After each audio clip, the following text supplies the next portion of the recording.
apa sih sebenarnya? Baru beberapa bulan kita sudah selesai pemilihan presiden ya Om. Kok berapa bulan? Hari ini? Oh ya, Hari ini penentuan, nggak tahu, nggak jelas kan? Saya nggak penting itu. terus mau dibawa kemana Indonesia ini setelah terpilihnya presiden kita yang baru, atau bagaimana hasil presiden kita yang 10 tahun ke depan ini yang dipimpin oleh Bapak Jadi, Jokowi kita di situ? Kalau aku berpikir gini, Wan. Kalau pemilu ini benar, Terus kita nggak perlu bertanya itu. Siapapun yang terpilih, no problem. Yang menjadi masalah adalah pemilu ini sejak awal disetting. Kalau orang bilangnya curang, kalau saya bilang jahat. Jadi kita nggak bisa berharap dari sebuah agenda kejahatan. Itu aja yang terjadi.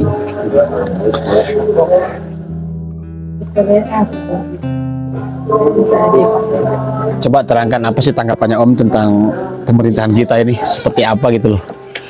Rezim Jadi, Jokowi. ya terserah lah gini. Dari sisi Om seperti apa, saya pengen tahu sih pemerintahan seperti apa. Karena pada dasarnya mau siapapun presidennya, kita harus tetap berusaha sendiri, itu aja. Oke, itu kan logika berpikir ketika misalnya sebagai rakyat, memang pada ujung pangkalnya kita hanya dilatih untuk terpisah dengan negara, dengan pemerintah. Kita harus susah payah sendiri. Karena kontekstualnya adalah dari tahun ke tahun kita tidak ada perubahan siapapun yang memimpin. Itu kan sebenarnya terjadi. Iya nggak kira-kira? Kalau dibilang iya benar, tapi tetap saya secara pribadi kita harus berpikir sendiri, berusaha sendiri. Kadang presiden itu ya dibilang menentukan juga iya, tapi tetap pada dasarnya kita harus berubah sendiri. Tapi bagi Om sih beda-beda pemahaman ya Om. Bukan soal Om. Ini berpikir yang diarahkan untuk ke sana. Biar kamu tidak terkait, bahwa rakyat tidak perlu terkait dengan kebijakan negara.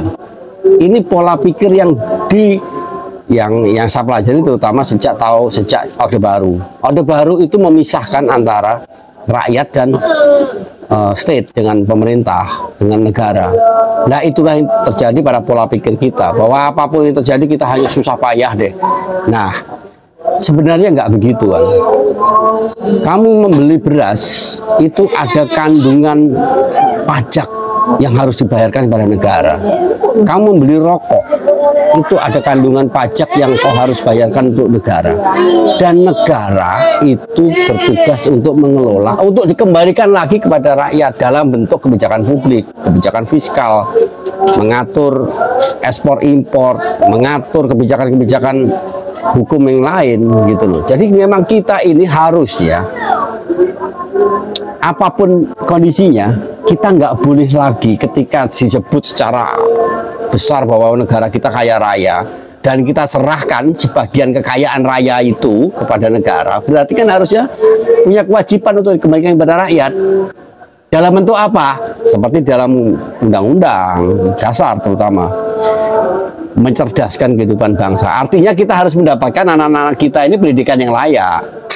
Itu yang pertama. Yang kedua, pekerjaan yang layak, dengan gaji yang layak, dengan jam kerja yang layak, dengan aturan kerja yang layak. Berikutnya adalah soal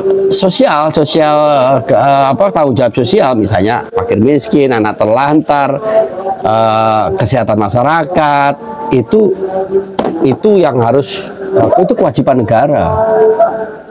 Gitu kan, jadi pola pikirnya. Jadi kita ini nggak boleh susah payah harusnya ketika disebut bahwa Indonesia itu era kaya raya. Kecuali kalau dari awal kita nggak punya apa-apa ya, kita susah payah sendiri ya, udah nggak usah punya negara.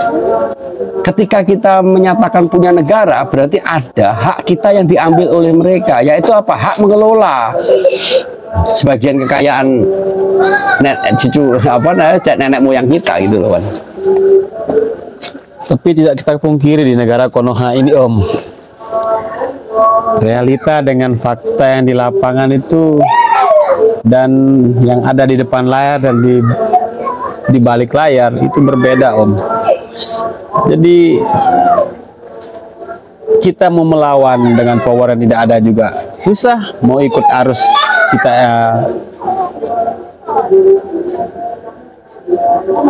ya kita ikut aja, jadinya kita harus mengikuti aturan mereka gitu. Ya, memang tujuan negara, pemegang kekuasaan itu membuat frustasi rakyat untuk tidak mampu melawan, untuk tidak memiliki cara untuk melawan, untuk pasrah akhirnya kan. Ya sudahlah, korupsi sanalah, terserahlah, saya juga akhirnya juga susah payah. Nah itu yang terjadi, Wan. Jadi itu yang terjadi pada saat saya pengen cerita sedikit mengenai reformasi 98. Reformasi 98 itu ketika rakyat itu sudah kehilangan asa, kehilangan harapan. Lalu kita naikkan lagi yang namanya demokrasi secara utuh. Demokrasi yang tidak dimanipulatif, demokrasi yang benar-benar dipilih oleh kehendak rakyat. Nah, memang salah satu jalannya adalah pemilu, salah satunya. Selain adalah kebebasan masyarakat sipil untuk menyatakan pendapat. Tapi kan jadi masalah adalah kita ini pada lingkungan, pada kondisi sosiokultur yang memang secara sadar dan tidak itu dipolakan untuk tidak melawan. Itu yang terjadi. Masyarakat kecenderungannya adalah ya sudahlah, apapun yang terjadi itu presiden saya. Ya, saya mau dibawa ngalor, bawa ngidul ya urusanmu. Mau korupsi apapun kita hampir-hampir nggak peduli. Dan itu memang sengaja oleh kekuasaan untuk kita berpikir begitu. Lu jangan ganggu gue dong untuk aku korupsi gitu. Bahkan kita itu kalau dengan pejabat aja bahwa tahu dia calon koruptor atau koruptor, kita masih tunduk-tunduk. Nah itu di dalam konsep budaya kultural, kalau di Jawa itu patron klien, kalau secara umum ya patrilineal. Kita itu sangat hormat dengan pemimpin, tapi pemimpinnya yang bejat, jadi persoalan kan di situ. Dan kita memang tidak memiliki kemampuan untuk melawan itu. Yang pertama pendidikan kita rendah, kemampuan kita untuk membuat daya kritis juga nggak punya. Memang pendidikan kita mengarahkan untuk tidak memiliki daya kritis itu. Ini dipolakan oleh kekuasaan. Yang terjadi begituan, baik secara langsung maupun tidak. Pola pikir kita didoktrin untuk tidak boleh melawan, tidak boleh memiliki metodologi untuk cara melawan pun bahkan kita nggak memiliki itu. Itulah yang membuat pendidikan kita ini akhirnya dianggap pendidikan yang rendah, karena kenyataannya indeks pendidikan kita kan terendah di Asia, Wan. Karena memang daya kritis itu korelasinya dengan kreativitas, gitu loh, Wan. Nah, jadi kalau saya sih poinnya, kita sebagai masyarakat sipil ini harus seperti apa bertindak dan melakukan hal apa untuk ya tepatnya untuk diri kita sendiri. Kalau mikir negara sudah ada yang mengurusnya. Nah itu dari Om seperti apa nih? Enggak, kalau saya sih salah sederhananya seperti yang dilakukan oleh Profesor Mubiarto zaman dulu. Ketika kita ini kehilangan cara berkelompok, karena sebenarnya sejarah berkelompok itu ada sejak zaman antropologi zaman dulu. Rakyat itu berkelompok, petani dengan petani berembuk untuk menanam apa berbarengan untuk menghindari hama, nelayan berkumpul dengan nelayan. Orang-orang dengan adanya konsep gotong royong di Indonesia itu ada terkenal namanya gotong royong, itu adalah bagian dari perkumpulan. Nah kita ini seolah-olah tidak memiliki lagi organisasi atau perkumpulan yang memungkinkan kita tuh memiliki ide, pikiran yang bisa menjembatani untuk menjadi sebuah kebijakan pemerintah. Ini yang jadi persoalan. Artinya apa? Cara paling sederhana aja adalah rakyat mulailah berkumpul dengan rakyat yang lain. Berbicara apapun tentang keluhan kita hidup yang sulit, tentang cari pekerjaan yang susah, cara hidup yang sulit dan sebagainya. Nah ini prosesnya panjang, Wan, karena organisasi ini udah rusak.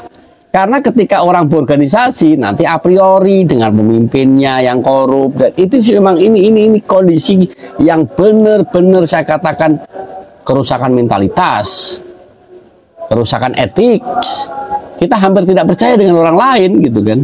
Kita satu organisasi nih kejadiannya, bisa jadi kan tidak percaya dengan pemimpinnya. Karena memang pemimpinnya kecenderungannya untuk korup, lebih dekat dengan kekuasaan, akhirnya diambil sendiri, makan sendiri dan sebagainya. Dalam pola pikir rakyat kan seperti itu akhirnya kan. Dan ini yang kejadian, Wan. Jadi apa yang terjadi ya, kita mulailah dengan kelompok-kelompok kecil untuk membicarakan hal-hal yang paling real dalam kehidupan kita sehari-hari. Kejujuran kita diungkapkan dalam satu kelompok-kelompok kecil itu. Nah, caranya banyak, mulai dari medsos, mulai dari apapun ya kita ungkapkan itu. Syukur-syukur bikin surat kepada gubernur, wali kota dan sebagainya. Cara sederhana untuk menjadi rakyat itu begitu. Dan ini jarang dan jarang sekali dilakukan oleh rakyat. Karena memang tidak memiliki kemampuan itu. Bahkan terhadap sesama rakyat yang kritis, kita tuh nyinyir malahan. Yang kritis nyinyir kepada pemerintah karena itu hak untuk nyinyirin pemerintah. Tapi rakyat lain malah nyinyirin orang kritik, kan aneh. Ini kan logika yang memang dibangun oleh 10 tahun terakhir, kita analisanya 10 tahun terakhir aja. Bahwa orang kritis itu dianggap tidak mencintai NKRI, orang kritis itu dianggap musuh negara dan sebagainya. Itu yang memang dididik oleh rezim 10 tahun terakhir ini. Itu yang terjadi, Wan. Jadi ya kita harus membongkar ulang.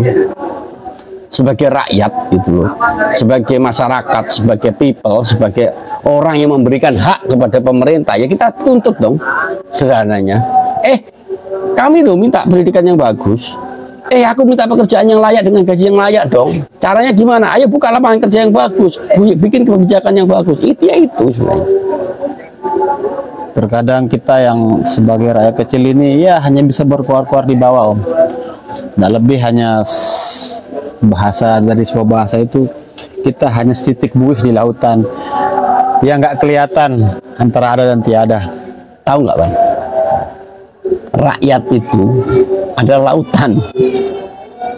Sebenarnya kalau rakyat bersuara bersama-sama, kalau ibu-ibu atau emak-emak itu bersuara bersama, itu menjadi gelombang, Wan. Yang menjadi pertanyaan adalah kita harus menyatukan tekad untuk satu hal aja, Pak. Tentang apa? Presiden harus jujur misalnya, kan itu hal yang sederhana. Dan itu secara etik, secara moral, secara kebudayaan memang kita diajarkan dari kecil sebenarnya untuk jujur kan. Sebenarnya. Nah, kalau kita menyuarakan presiden harus jujur bergelombang, mosok sih lama-lama Jokowi itu nggak sadar, dia dari 10 tahun kok hidupnya cuma berbohong terus kan gitu kan. Kan nanti kayak yang mengingatkan kita, yang mak-mak itu menjadi gelombang-gelombang besar. Jokowi harus jujur. Ya selain membantu Jokowi masuk surga kan, karena kalau berbohong terus kan kasihan Jokowi itu kan masuk neraka nanti. Ini dalam kutip ya, dalam konteks agama mungkin ya nggak tahu, tapi inti besarnya orang berbohong, ajaran orang tua kita pasti masuk neraka. Kalau Jokowi berbohong kan kasihan orang itu. Atau bahkan negara berbohong pada rakyat, itu kan juga pengelola negara kena azab atau kena apapun nggak tahu nanti. Mungkin logikanya begitu kan.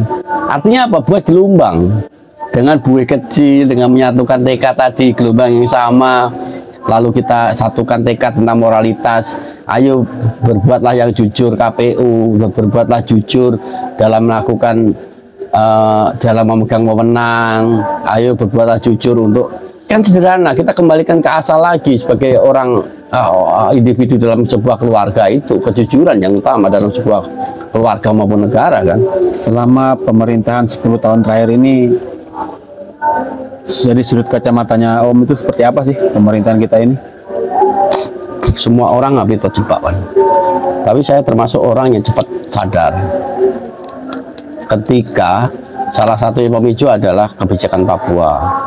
Jokowi itu di awal itu pro Papua dan ingin masyarakat Papua itu cerdas, masyarakat Papua merdeka dalam konteks keindonesiaan ya. Tapi 3 bulan pertama Jokowi itu sudah ngambil kebijakan untuk terus terus-menerus berperang dengan warga Papua.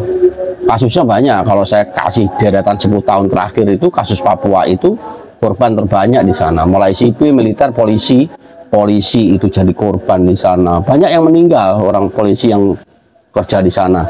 Tentara, militer yang kerja di sana juga menjadi korban. Bahkan terakhir yang mengenaskan itu kan Kabinda, jadi kepala bin daerah itu juga meninggal karena tembak-tembakan. Belum lagi masyarakat sipil diduga itu yang satu kampung dibakar dan sebagainya. Terlepas apakah itu yang bakar siapapun, kejadiannya adalah kebijakan Jokowi salah terhadap Papua. Dan itu saya mulai sadar bahwa Jokowi tidak memiliki kemampuan mengelola negara itu sejak 3 bulan dia menjabat menjadi presiden. Nah, sekian lama ini kan berarti ya saya bukan kehilangan arah untuk tetap melawan atau tetap kritis terhadap Jokowi. Tapi kita mulai sadar kan kenyataannya Jokowi sampai sekarang malah makin gila kan. Mulai dinasti politik, moralitas politik yang parah, merusak lingkungan hidup di Kalimantan dengan alasan IKN dan sebagainya. Itu kan merusak lingkungan hidup. Itu kan buat anak cucu kita bernafas oksigen yang di Papua, yang di Kalimantan itu. Jadi kalau kita mau bicara Jokowi, pemerintahan Jokowi, itu nanti akan tertulis di dalam sejarah. Itu pemerintah paling buruk itu dalam sejarah Indonesia, salah satunya. Stunting, belum beranjak dari angka 20%. IQ kita ini terendah di Asia. IQ normal itu 80 sampai 110-an. Yang terjadi di Indonesia itu rata-rata IQ kita itu 78,4. Artinya apa? Memang kita disadari ketika kita tidak memiliki daya kritis, ya IQ kita rendah. Gimana? Jadi pemerintah ini harus saya sebut ada pertanyaannya dan melihat pemerintah ini gimana ya? Pemerintah terburuk. Gak ada jalan lain, harus turun. Kasihan tuh Jokowi itu, kasihan kalau nggak turun. Dia terus menerus berbohong terus.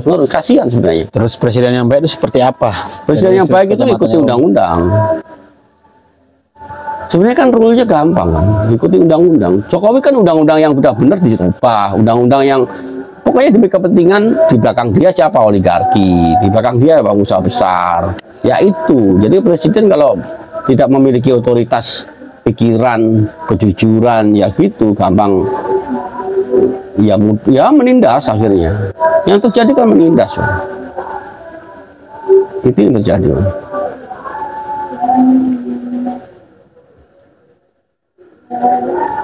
Sekarang kita bisa sadari lah, setiap hari kita lihat orang cari kerja sulit dengan gaji yang bahkan tidak layak pun sulit, apalagi dengan gaji UMR ya sulit. Ya itu yang kadang-kala memang masih banyak orang membela Jokowi itu karena kalau menurutku karena fanatisme. Fanatisme itu orang yang fanatis itu kan orang mabuk kan, jadi ya nggak usah dibahas itu. Nggak jadi bahas, orang fanatik itu nggak bisa dibahas. Kamu mau kasih aja racun juga dia nggak mempan, mau dikasih madu dia mempan, karena orang fanatik itu ya sudah mabuk sendiri.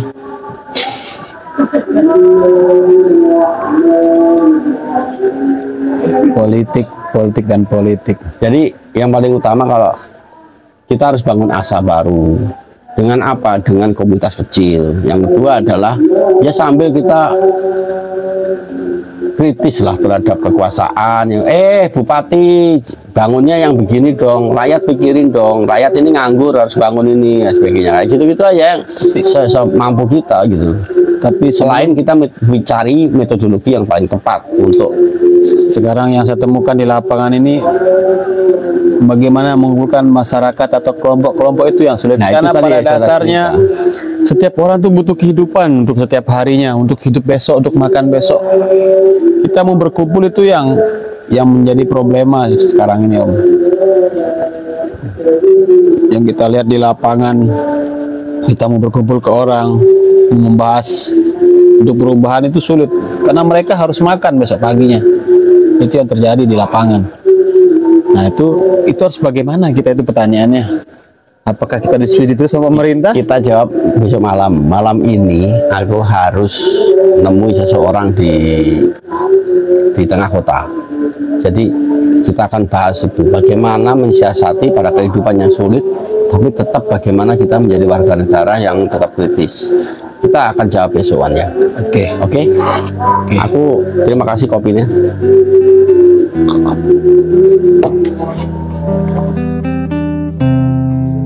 Semangat ya. Kalau aku sih hidupnya kalau tidak ada orang dalam, ya beginilah kehidupan kita berusaha sendiri. Ya, memang kita nggak perlu orang dalam, kita hanya butuh daleman. Udah cukup. Dah, balik dulu.